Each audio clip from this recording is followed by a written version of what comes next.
In this video, we're going to be ranking the 16 best self-improvement habits in a tournament style to find out which one will come out on top. Like that? That's my Mr. Beast impression. That's a thrilling introduction. Hopefully that, increase my viewer retention rate. I love my viewer retention rate. All right, let's get into it. So real talk, I wanted to do a sort of best self-improvement habit videos where I just listed about a bunch of them, maybe their benefits and stuff. And I was originally going to do this in a tier list format, but I went online searching and I found out there were a cajillion different tier lists. So this is been made. This video has been made. I'm not providing anything new. So I thought, let's mix it up. Let's put it in a tournament bracket style where the different habits have to go head to head. And I just thought this way it'd be funnier, it'd be more entertaining. It's something new and it'd be, funner for all of us, maybe more engaging to listen to. So yeah, this is what we'll be doing. Obviously, we got 16 entries here. We got our seeded entries, meditation, gym, night routine, reflecting, some ones I seeded. And quick disclaimer, just because I put one over the other doesn't mean you shouldn't do some of them, okay? All of these habits are gonna be good for you. You should consider doing all of them, but the process of me ranking them is just for a little bit of fun. The next thing is that this is just based off me and my life. Obviously, this might impact some of us a lot more than others. A lot of us probably need some of these more than others. So, this is not a one size fits all type thing. And the last thing I just want to say is, the last thing I want to talk about is just how we're going to be grading them. So I'm going to be grading these habits based on how good they are overall. So not about how necessary they are, but overall how good they are, how they're good. Damn, I cannot talk today. How good they're gonna be for your life. This is actually my second take because the first take, the noise gate was too much, so that's a little frustrating. Let's get started. The very first one, we got meditation, the first seed, the big honcho, the big daddy of this entire tournament. Okay, number one seed. Meditation versus gratitude journaling. These two things both benefit your mental health. The question is, which one does it better? Okay, so I'll highlight the distinct benefits that I see for both. Gratitude journaling, I think the main benefit is that it will make you become a more optimistic and a happier person to be around. Meditation, while it does have those aspects, it's not its main thing. Meditation, especially, obviously there's hundreds of different ways to meditate, but when we talk about meditation, we talk about mindfulness meditation. So meditation, I think, provides you with more mindfulness, being in the present moment, focus, and brain power benefits. It also helps you increase your willpower and your discipline. So that is why I simply have to put meditation beating gratitude journaling, because both these habits, meditation takes a little longer, but in terms of a grand scaling, relatively, they're virtually the same, right? Gratitude journaling takes 2 minutes, 3 minutes, 5 minutes, however long. Meditation takes 5 or 10 minutes. So the question is, in these 5 or 10 minutes, what gives you highest ROI? And the highest ROI has to be meditation. I made a whole video on meditation. You can go watch it if you want more information. But meditation takes the cake. Next one, we have daily reading versus talking to one new person every single day. Now, both of these are a method for you to learn things, right? If you talk to one new person every day, you'll learn. Learn is a terrible word. You'll build better social skills. But if you read every day, you'll learn about whatever you're going to be reading about. And when I talk about daily reading, I'm not talking about fiction. I'm talking about reading non-fiction, helpful books, books about money, books about self-improvement, yada, yada, yada. Informational books. Now, here's the thing.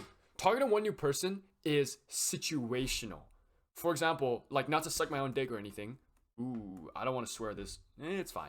Not to suck my own dick or anything, but not to suck my own dick or anything, but I don't think I need to talk to any people. I think my social skills are decent. Okay, I can talk to people. I don't have any social anxiety. I think I'm a decent at holding conversations. So talking to one new person every day isn't that necessary for me. I'm not denouncing it's important. It's important to talk to people every single day. Obviously, we're humans, we're social creatures. But for me, the benefit is not as large compared to if you're a super shy person, you never go out. So talking to one new person every day is really a thing that will only benefit you if you're already shy, you got social anxiety. Obviously, it's hard to make my points and my arguments without dicking down on one of the habits, but that's kind of the reality of it.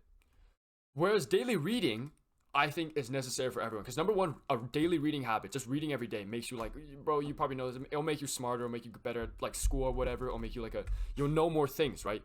Like who doesn't want to learn every single day? And the next thing is reading nonfiction books as a method of learning is a lot less dopaminergic.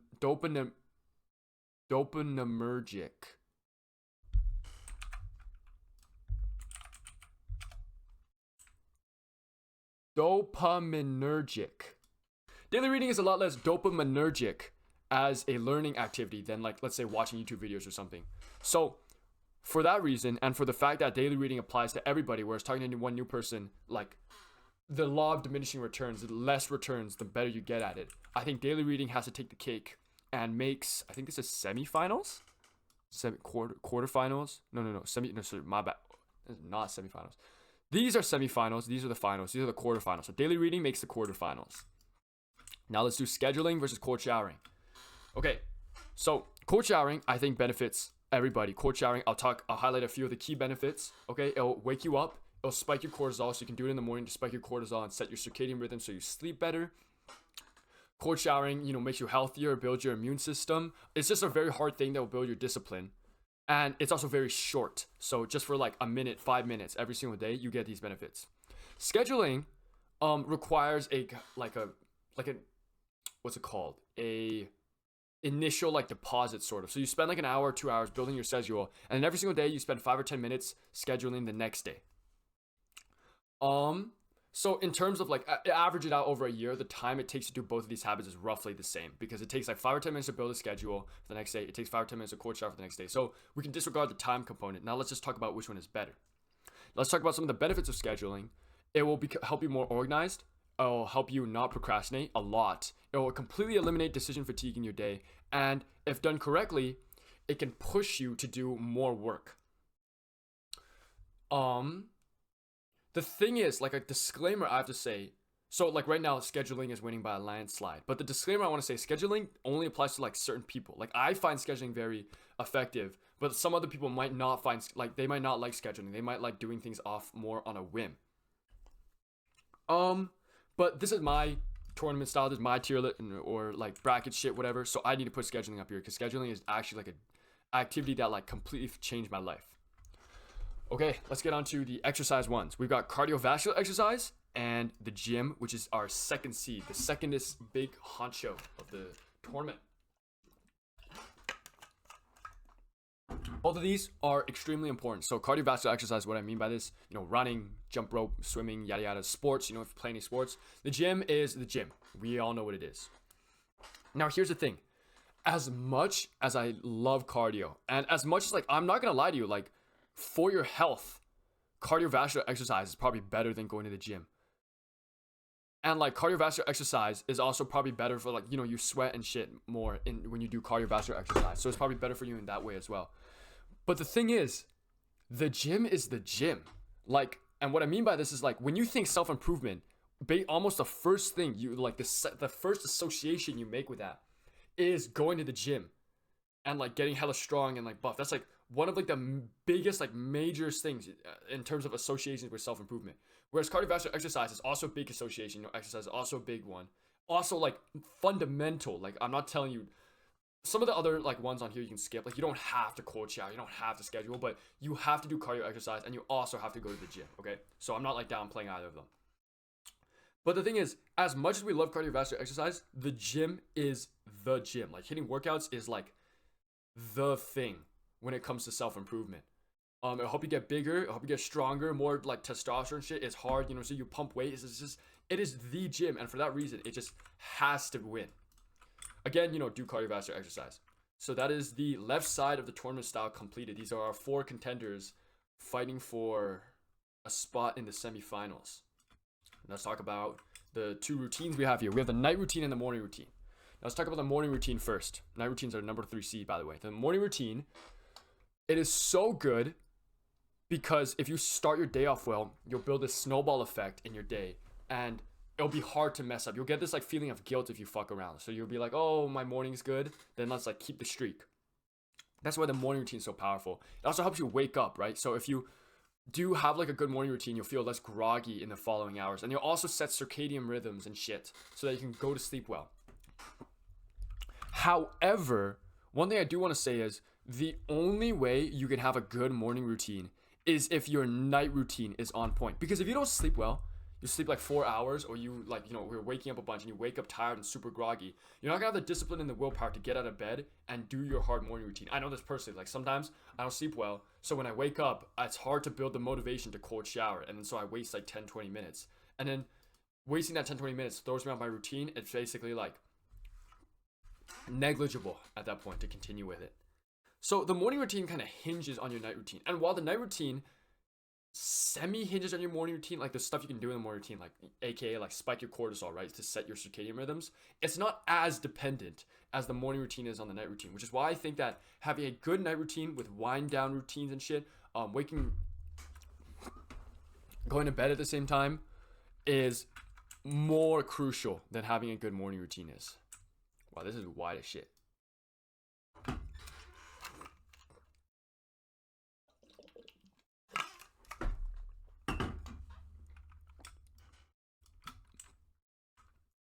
Okay, deep work versus dopamine detoxing. Both of these kind of focus on sort of a work output type mindset.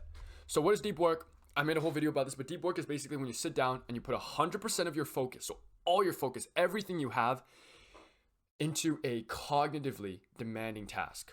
A dopamine detox is when you cut out bad sources of dopamine that are highly dopaminergic.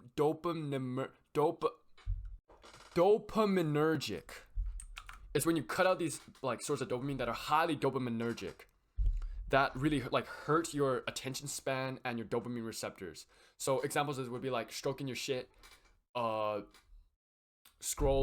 maybe playing video games, other like if you smoke weed or something, like if you like or some shit, like all these like bad things. You and me, you probably like know what they are for you in your own life. Dopamine detox is basically when you say, I'm gonna hop off these bad things, and we're going to restore our dopamine to like normal levels to increase my focus. Now, here's the thing. Deep work, again, while it's good, it's very important. It lets you do so much more work. It's not necessary. No, it is necessary, but it's not as necessary as dopamine detoxing, because you can do work and it doesn't have to be deep, right? Like I could do like I could like finish a presentation or a slideshow, or I could finish like editing a video while having like other videos playing, so that technically wouldn't be deep work. Or I could be listening to music, so it technically wouldn't be deep work. But doing work like right after you like just stroked your shit and then scrolled for 2 hours, played an hour of video games, and then like took like a 30-minute nap or something, like can you imagine trying to do work after that? No, you'll be so groggy and so just like how are you gonna get any work done? And also, there's many other benefits besides work. Obviously, key element of self-improvement is eliminating your bad habits, which is why dopamine detoxing has to take the cake over deep work. Next, we got habit tracking versus dieting. So habit tracking is when you just track your habits, and the goal is to eventually hop on a streak. And I think this is very important, because I literally have a 200-day like streak in the gym where I haven't missed a day in the gym for at least 200 days. And the only way I can do that is with habit tracking, because I don't want to break my 200-day streak. But diet,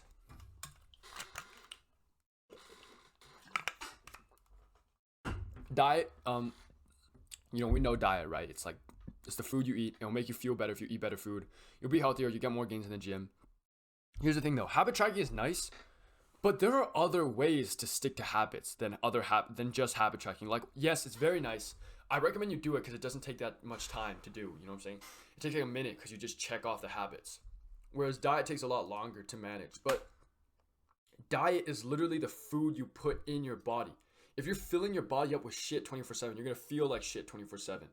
And you'll know this if you ever tried to like actually go on a super strict diet. So I tried to go on like a carnivore diet where all I ate was just like meat, eggs. Yeah, just like meat and eggs, right? And like when I did that, even though it was super unsustainable, I wouldn't recommend doing that. That's kind of extreme. When I did that, I felt like my clarity and my focus go up by a lot.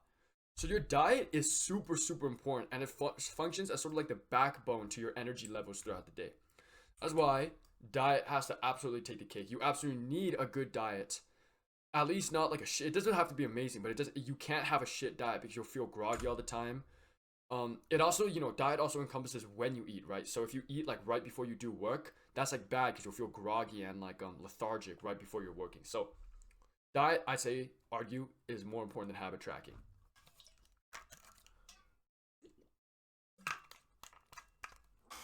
Okay, now let's talk about goal setting versus reflecting. By the way, none of this is scripted. I literally, my script for this is I just wrote down 16 habits that I thought were important.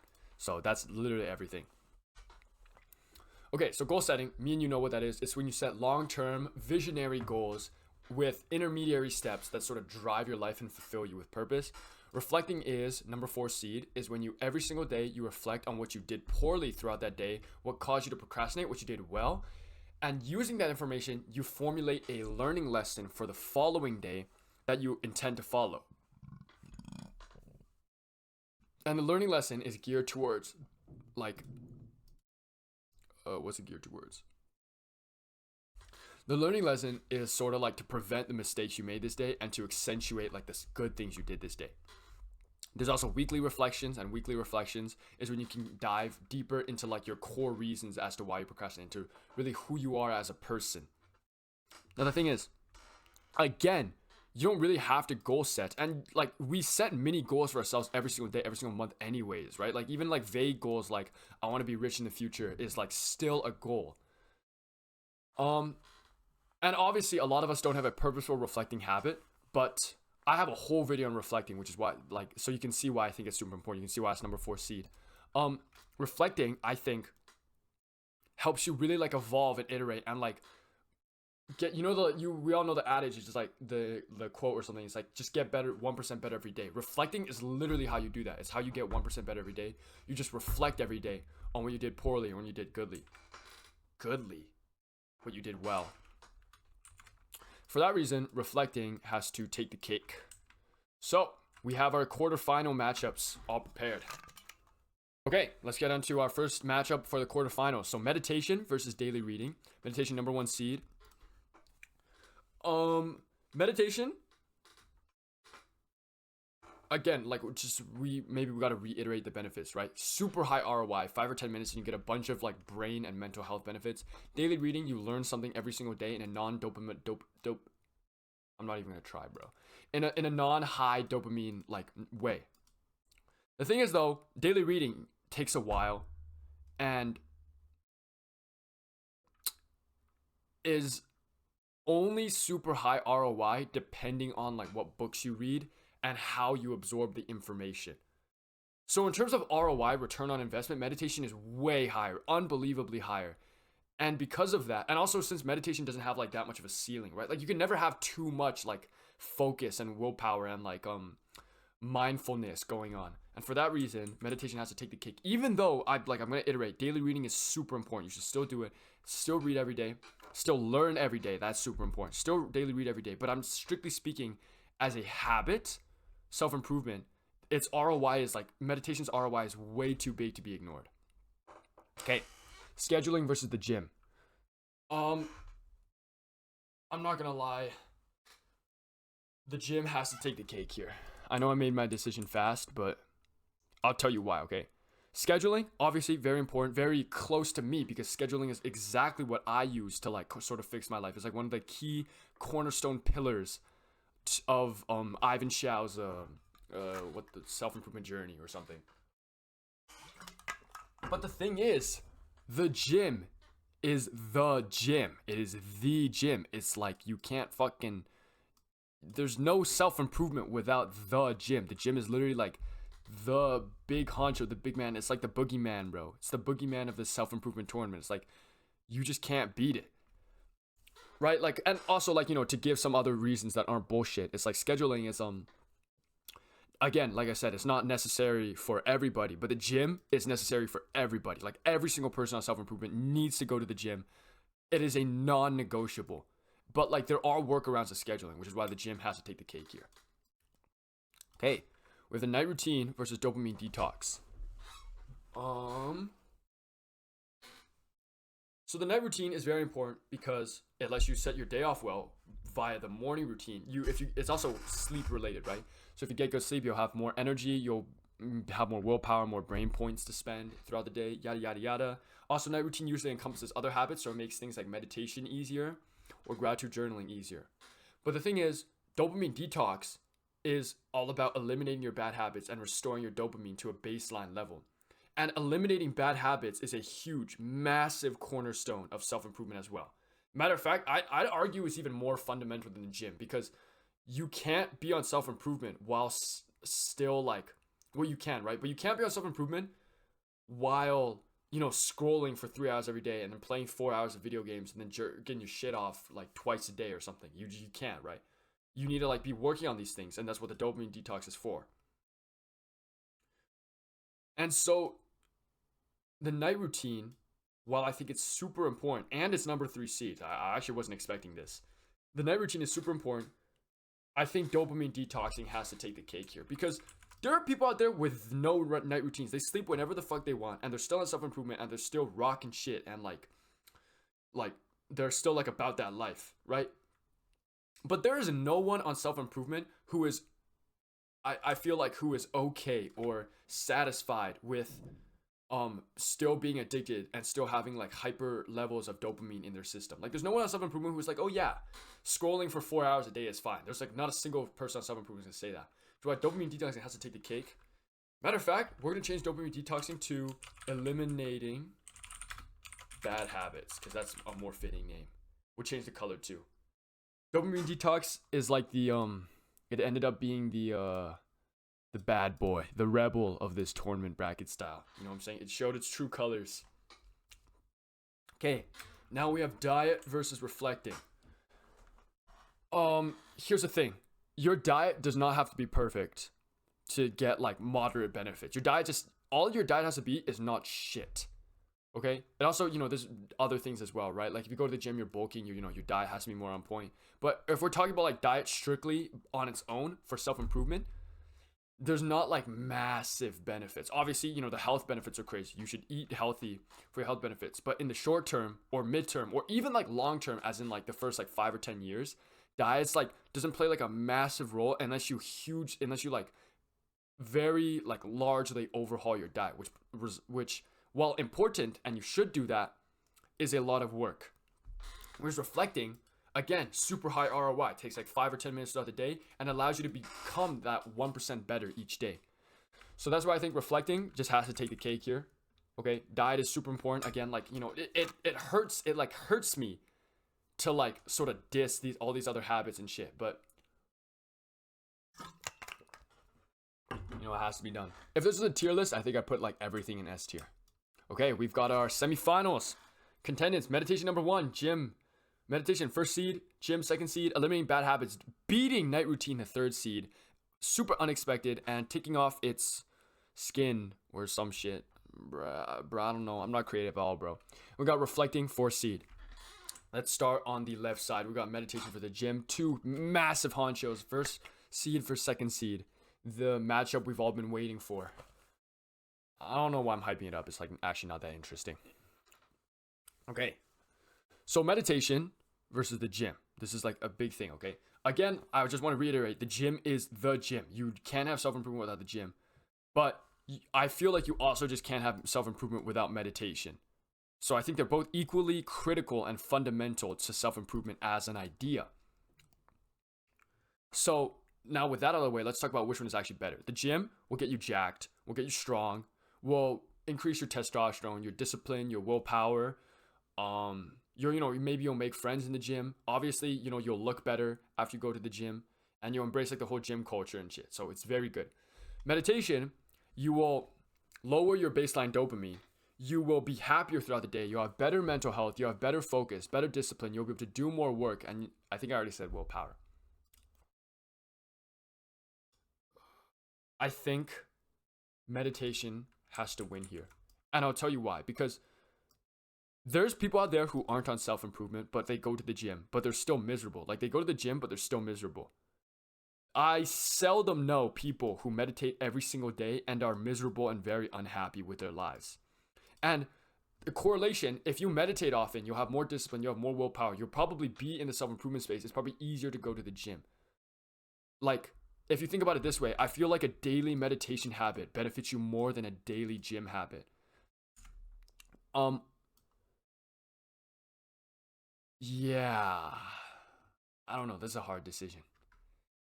I'm gonna put meditation up there. It's a very close battle. If I used to play badminton, so if this is badminton, this is like a set to 3 matches, 30-29, all three not matches, set to 3 games. No, match to 3 games. All 3 games are 30-29. Meditation barely etches out. Now we've got eliminating bad habits versus reflecting.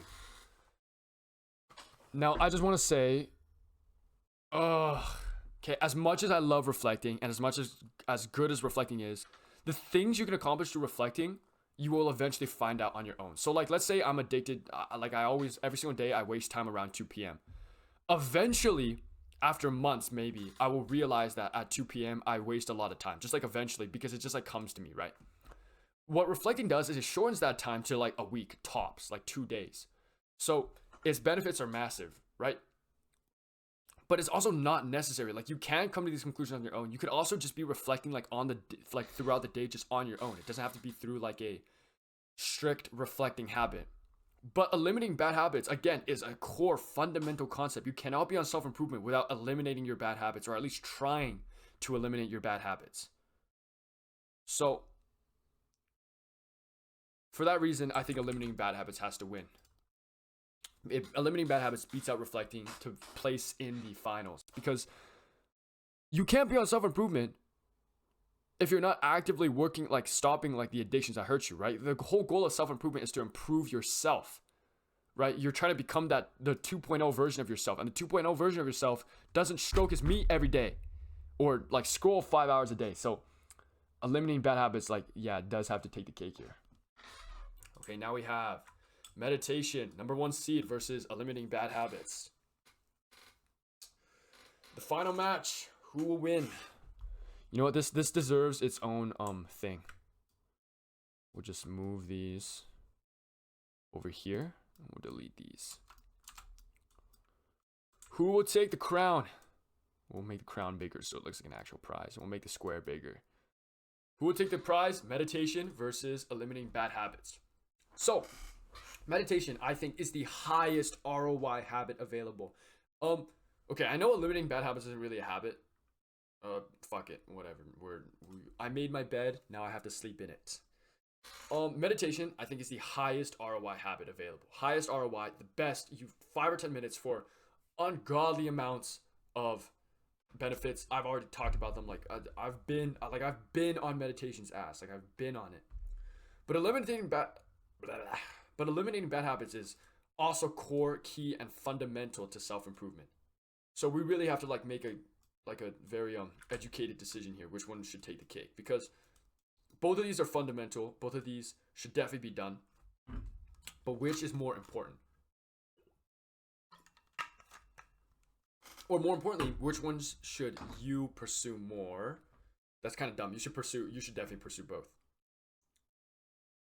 But I have to say meditation. Meditation is our final winner. And the reason is, okay, stay with me. The reason meditation wins is because meditation, the benefits you get from meditation, by proxy, automatically help you eliminate your bad habits. Because if you build your willpower, you increase your discipline, you return your baseline dopamine to normal levels, so other things actually become fun for you. It's automatically easier to stop scrolling, to stop, playing video games, to stop jerking your shit. Yeah. So both of these give you massive benefits, but only one actually helps you conquer the other as well. Which is why meditation has to take the cake as the #1 habit and thing you should be doing on self-improvement. It is quick, it is easy. There are tons of tutorials. Anyone can do it. Kids can do it. I don't know why I said that. I was trying to do you know that ad for Slap Chop? I was trying to be like that guy for a second. But meditation has to take the cake. It's easy, it's simple, and it gives you massive benefits, and it helps with all other aspects of your life. So meditation is our crown winner. Get a round of applause. Bro, I cannot speak today. So yeah, I'll put this back in the middle. So yeah, that is the video. Okay, that is the bracket style video. Hopefully you enjoyed. Hopefully you had some fun. Maybe, yeah. No, hopefully I was funny. Probably not, bro. I don't know. But hopefully you enjoyed. Definitely, obviously, again, I'm going to reiterate. You should be doing all of these. Just because I put one over the other doesn't mean, like, the other one is just like, I don't have to do it. You know what I'm saying? But this is just, like, my own personal list. I just, like, made this for a bit of fun. A little bit of trolls, like the lolsies. Yeah. If you enjoyed, feel free to like and subscribe. I almost have more subscribers than videos. Oh, shit. I almost have more subscribers than videos, which I think is pretty cool. So, let's get that milestone. Maybe we can do a 20 sub special or something. But yeah, that's everything. Thanks for watching. I'll see you guys in the next one.